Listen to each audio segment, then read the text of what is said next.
Okay, so we're back. It's lesson 4, part 2, and we've set up our database both on Azure as well as I've set up locally. And again, these options are here. If you absolutely cannot connect for today, I've also set up a database on my own shared host. Here are the credentials. So you can connect this way. I've created a database called F20 Beer Store with this server address and these credentials. I'll put them in the chat. So if you want, you can connect to this database for today.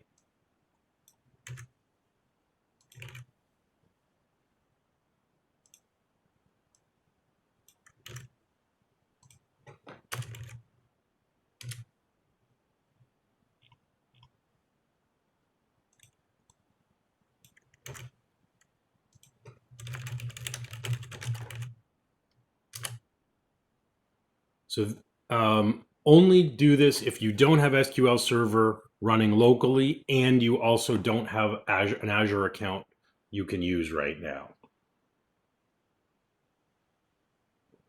Again, this is a shared database.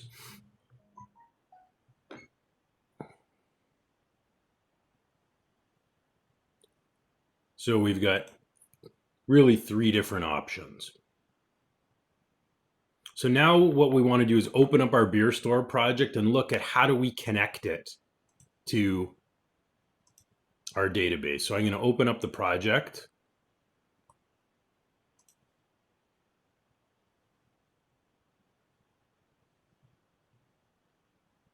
And I may as well get it launched in the web server. So I'll click my debug menu and start without debugging to get it launched.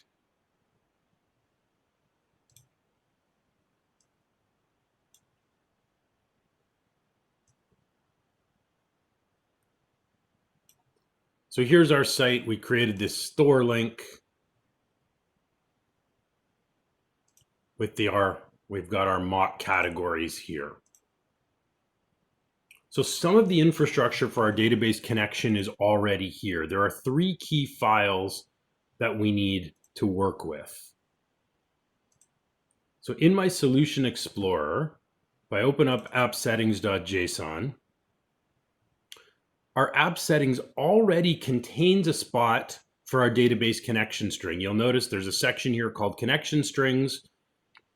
And in here, we've got a connection string called default connection. So this is kind of a keyword in .NET. So I'm going to leave these 2 values in blue. But what I want to do is replace the values that are here. So right now, this just uses a local data file, kind of in-memory database. So I'm going to replace this with the credentials to my local server. So under server, I'm going to use my server name, which I can see in Management Studio. It's my computer name.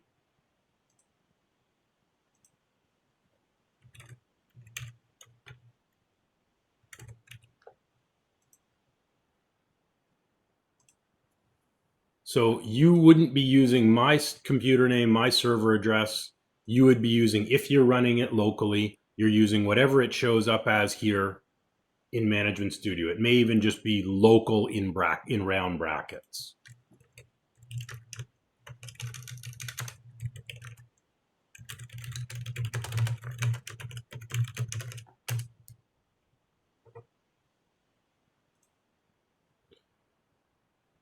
The next part of the connection string is the name of the database. So I've called mine Beer Store. And then here we've got a couple of different options.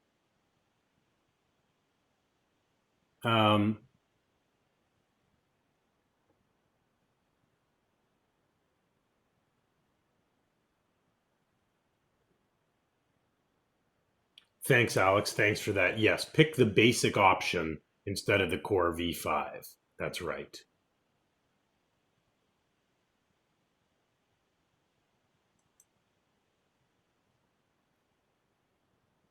So my database is beer store. If you've got Windows authentication set up, if you're connecting here through Windows authentication where you don't enter a username and password, then I believe you just set this to integrated authentication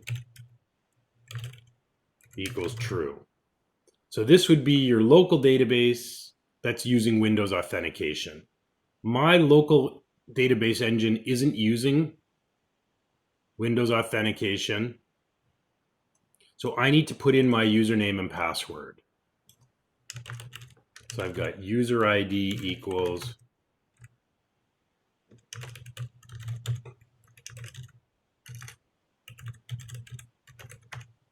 so this is a user account I've set up in my local server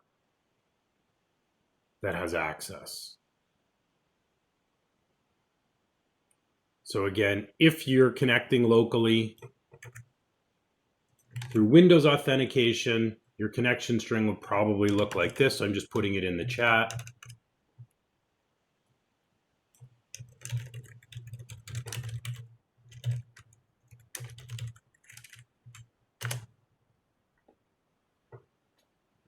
So the version I put in the chat is if you're using Windows authentication, you don't require a username and password. If you're using SQL Server authentication, you have these two values in the connection string, user ID and password. And it would be typically your user ID locally is SA, and then whatever password you used when you set up the database engine. So this is my local connection string.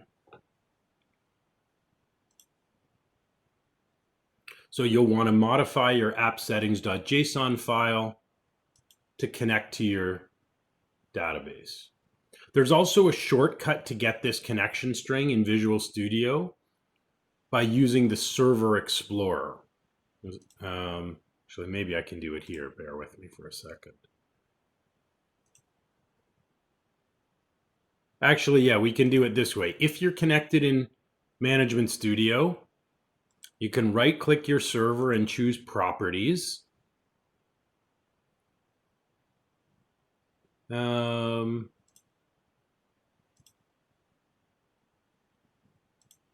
Let's see if we've got it in here.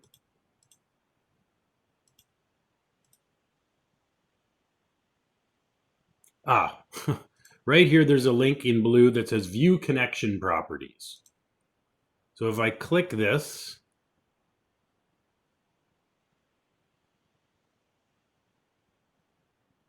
it'll tell you your username, your authentication method,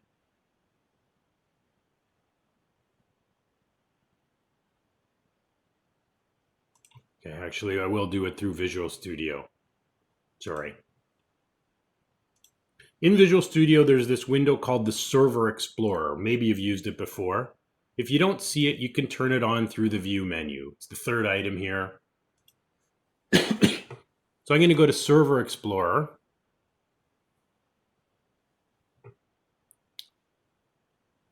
And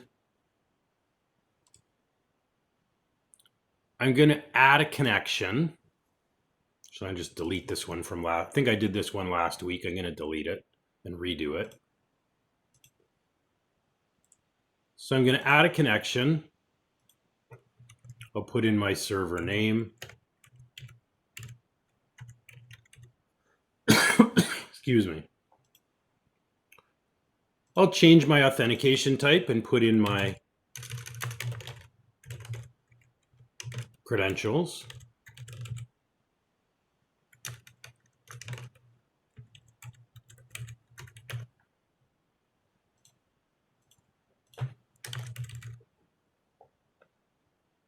So I'm just putting in the same credentials here.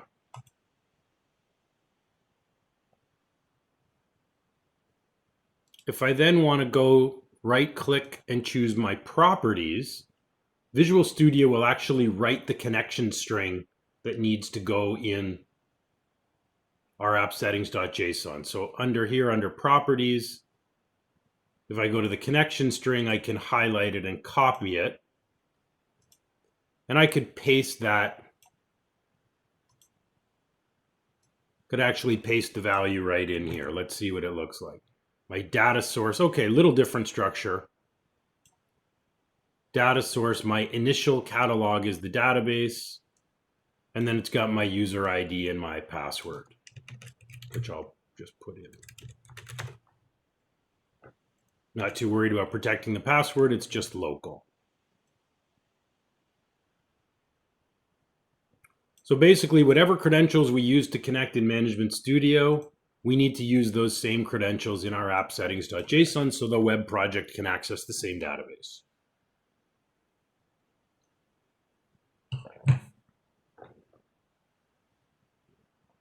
So I'm going to connect locally first. I'll change the connection string to use Azure later. If I was going to use Azure, basically I would just be replacing the server name. The database name is the same, and then I would be replacing the user ID and password with my Azure credentials. So where is this default connection? How does it get used? There's two other files that we need to look at.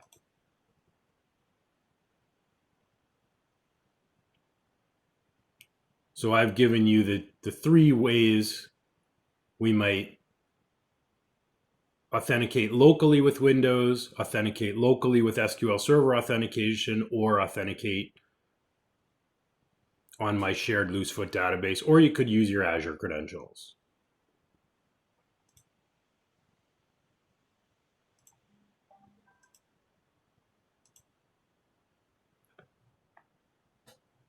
So now we need to look at these other two objects. The first one in our Solution Explorer, we looked very briefly at this in the first week, is our startup.cs file. This is right in the project root as well.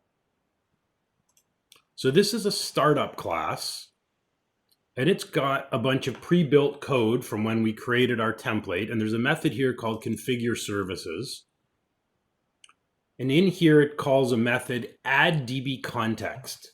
So DB context is the class .NET uses for connecting to databases. So it's calling add DB context, and it's using this class called the application DB context and setting up some options. The first option is, what type of database is it?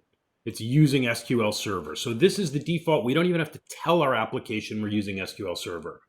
.NET is going to use SQL Server by default.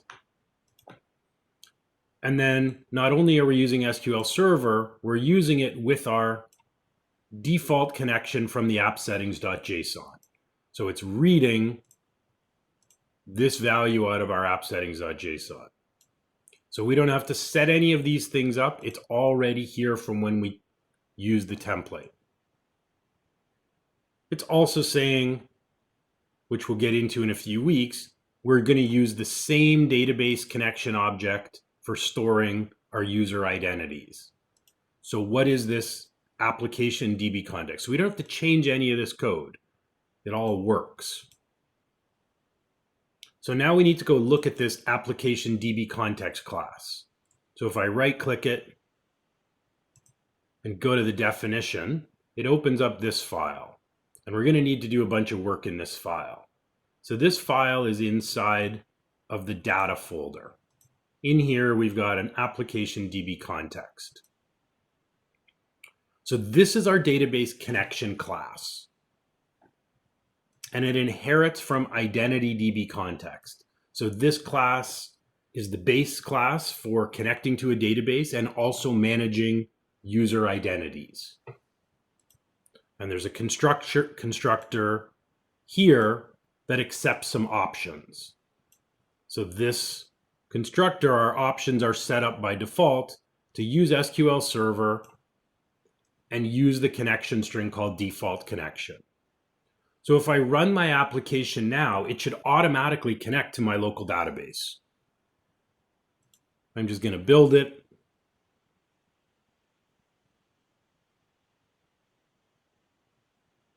And refresh it. We won't see anything, but as long as our application doesn't crash, we can assume our database connection is actually working. we'll see what happens if I change something, like in my database connection. If I create a name that doesn't exist, my database is called Beer Store, not Beer Store 1.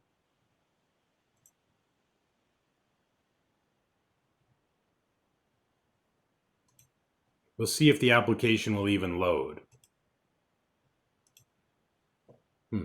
Okay.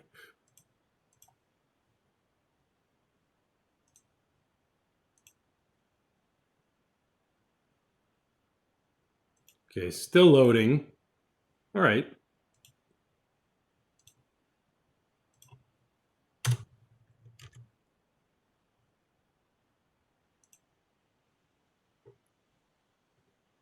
So this application DB context, it was here when we created our project.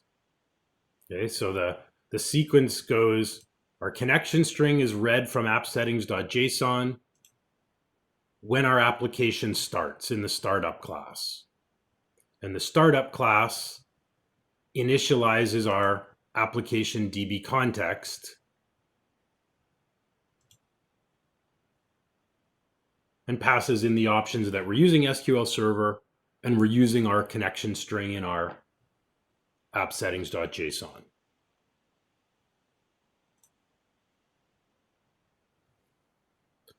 So now what we want to do is we need to set up the model classes in our project and use a tool called migrations that will create the databases.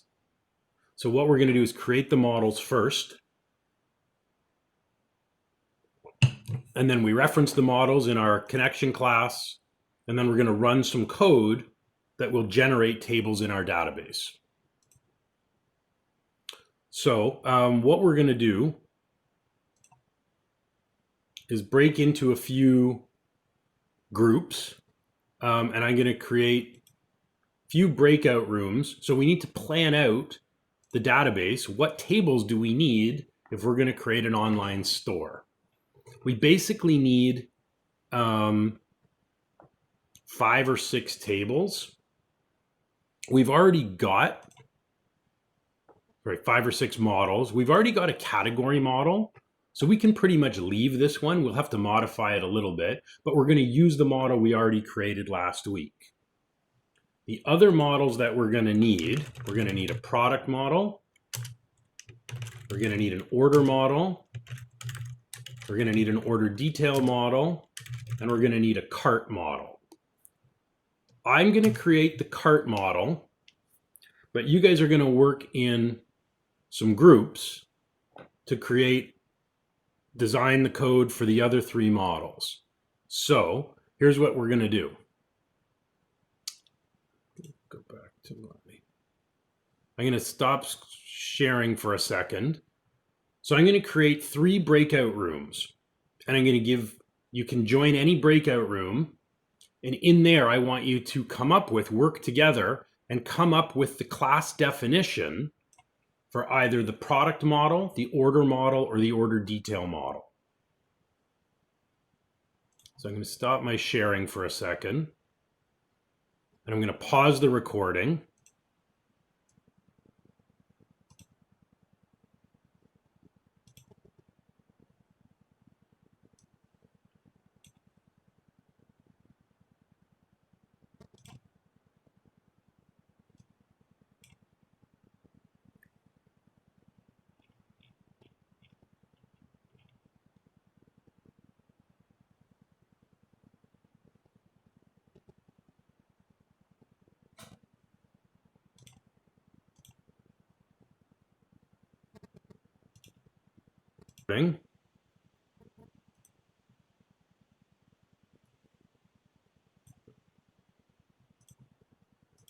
So let's start with our product model.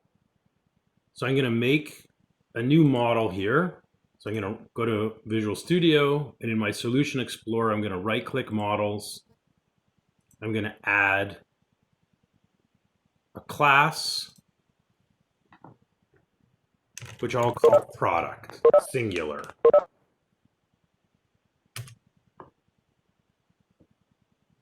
So can I ask somebody from the first breakout, can you maybe paste your list of fields and properties into the chat so we can add them to our model? What does the product model that you guys designed look like?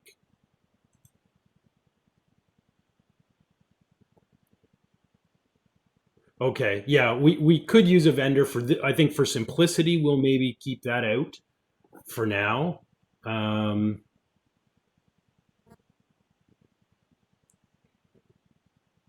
Rather than get them from the images, is it possible to just add them to the chat, and that way people could just copy and paste into their model?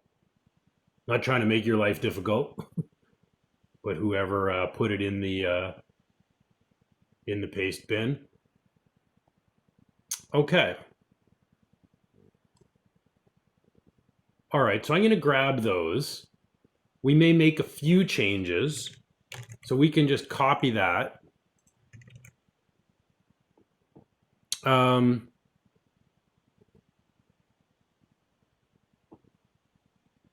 Okay, so we've got a skew. So you're using that as maybe as a key. I'm actually going to change this to be .NET has a naming convention that it expects we could still have the skew if we wanted, but generally it wants to use ID fields, auto-assigned ID fields as keys. So I'm going to add one, and it expects those fields to be called either ID or the name of our model ID. So either ID or product ID. Okay, so we've got a category ID, so that's a foreign key, that's good. So one category has many products. I'll take out the vendor name for now. It's good to have, but we'll just for simplicity. We've got the price, which is good. Alcohol content, yep, that's a good idea as well.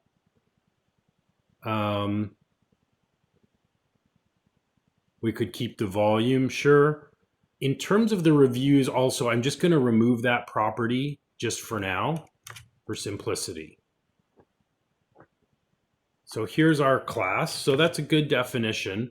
We'll come back and deal with the category ID. So our skews aren't always numeric in this case. Product codes, things like UPCs, those could actually be strings potentially.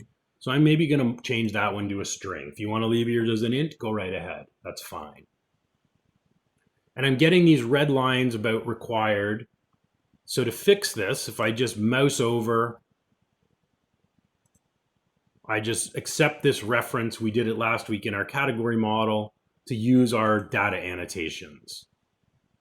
That sets these fields as required. All right, so there's our model. I'm just going to paste this into the chat as well. If you want to use, you're free to set your properties as you like. Now we'll have to come back. There's something else we'll have to do in terms of our relationships between product and category. Actually, maybe we'll do that now. So in my category model, we're going to keep the category model that we have. But we also want to add here. So here's going to be our child object reference. That our category, instead of an array list, the standard is to just create a list. So every category also has a list of products. So I'm adding this to the category class we created last week, the category model. So this indicates the category and product have a one-to-many relationship.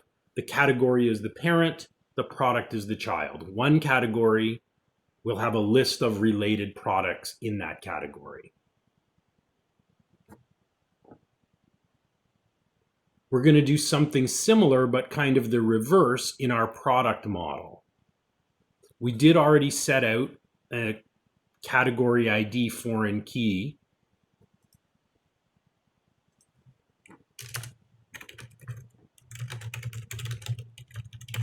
but we're also going to add one other property that's of type category.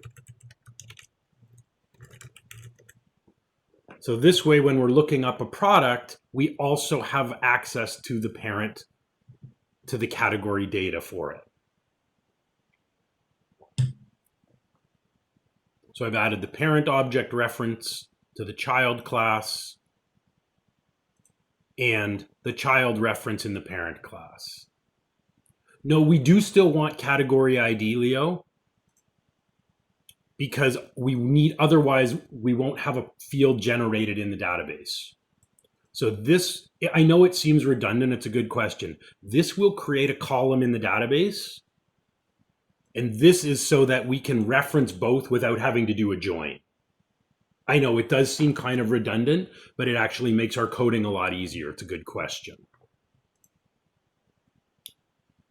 Okay, let's create our order model. So I'm going to right click my models again. I'm going to add a new class called order.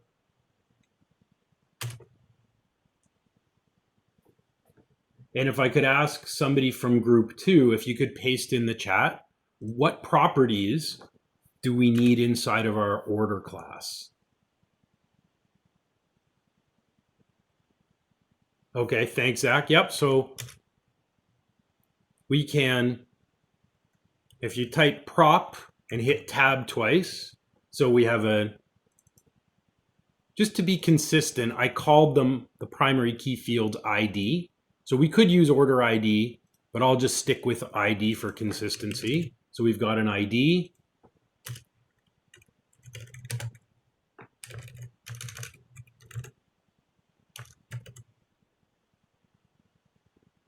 We've got a date time.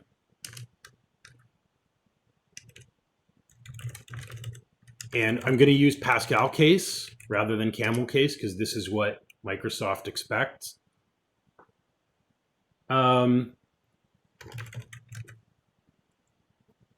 We've got a string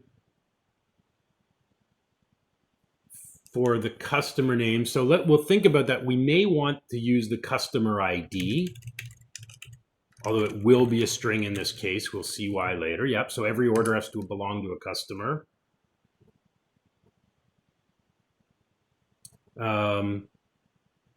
Okay, and we do need the address. We probably want to break this down because if we store the address as one block, it'll be hard to filter, say, by city or province or postal code. So we probably want separate strings for all of those.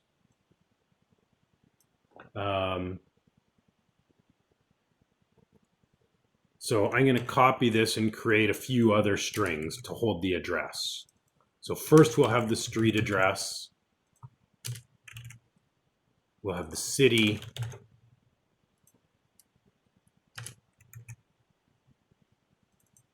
We'll have the province and the postal code.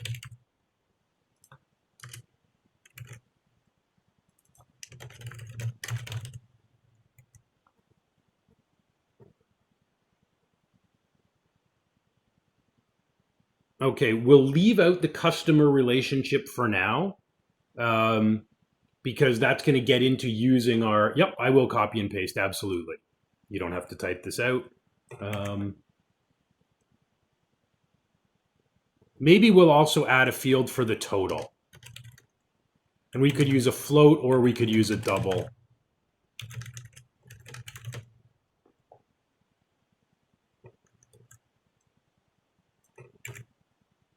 Yeah, you don't have to type this stuff out. I'll do it in mine and just remind me to paste it in. So there's our order class. Yeah, absolutely. Always push to GitHub for sure.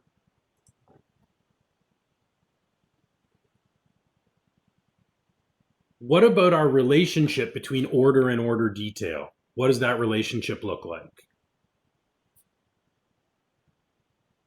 I'll actually push it to GitHub when we take a break, which will be shortly.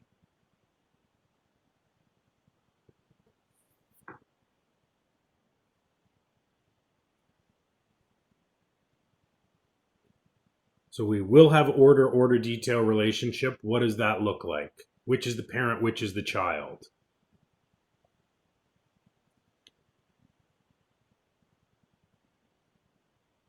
Yeah, that's right, Sky. So just like we added in category, we added a child reference to products. We want to do the same thing in the order class.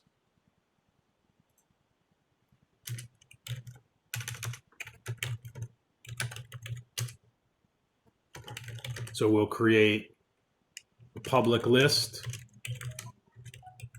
of order detail.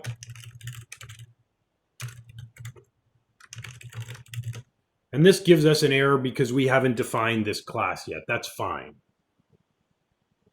As soon as we create the order detail class, this error is going to go away.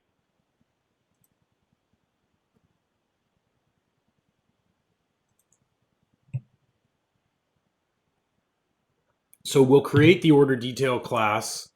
I'll push to GitHub and we'll take a break. We have a little more to do with this, but we'll do it after we come back from a break. So let me add this in. I'll put it in the chat for you. So make sure you add this at the bottom.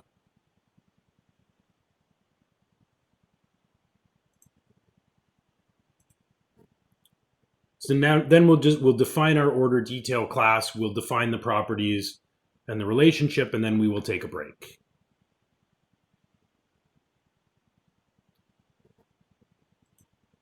So I'm going to go and create one more model. I'm going to add one more class called order detail.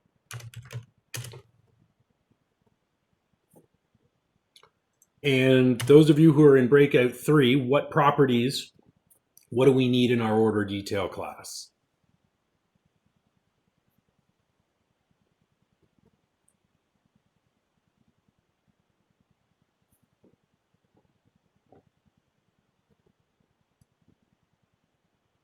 Okay, so let's paste these in. And so we've got a public int so there's our foreign key.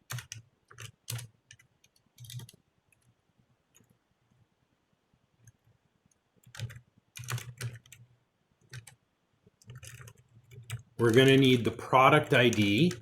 So that's a second foreign key.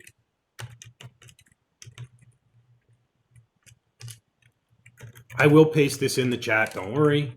We'll want the quantity, which will be an int. So how many did they buy? Yep.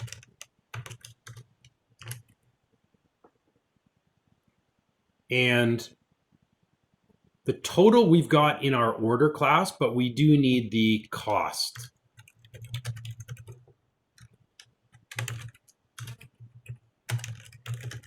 So we need to track the price. It could be float or double. I guess we should be consistent. Normally for prices, we tend to use doubles. It's okay if you use float. I'm actually going to use double. So I'm actually going to change product to use a double as well.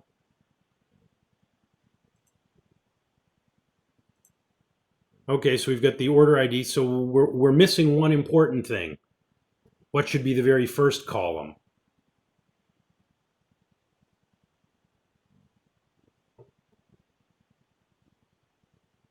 Yeah, we need a primary key here as well. Thanks.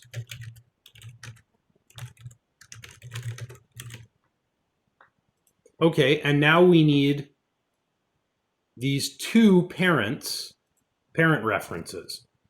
Because every order detail is basically a junction table between orders and products, right? Which order contained which product? So we've got a public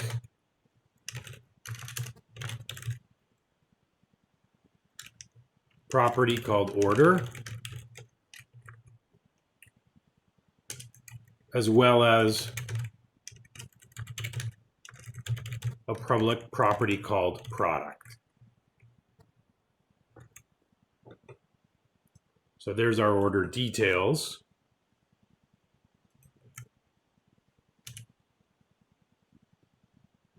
So our order class references the child, we need to copy this line to our product class as well, because the relationship is one product can appear in many order details, but one order detail line has one and only one product. So I'm going to copy that from order and in product. So our product class has both a child reference and a parent reference. Product is a child of category, but it's a parent of order details.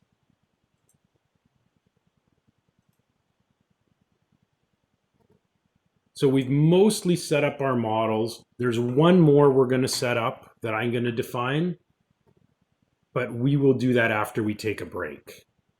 Okay, so I'm going to push this code up to GitHub. Keep in mind, if you use it though, it's got my local database credentials in your app settings.json.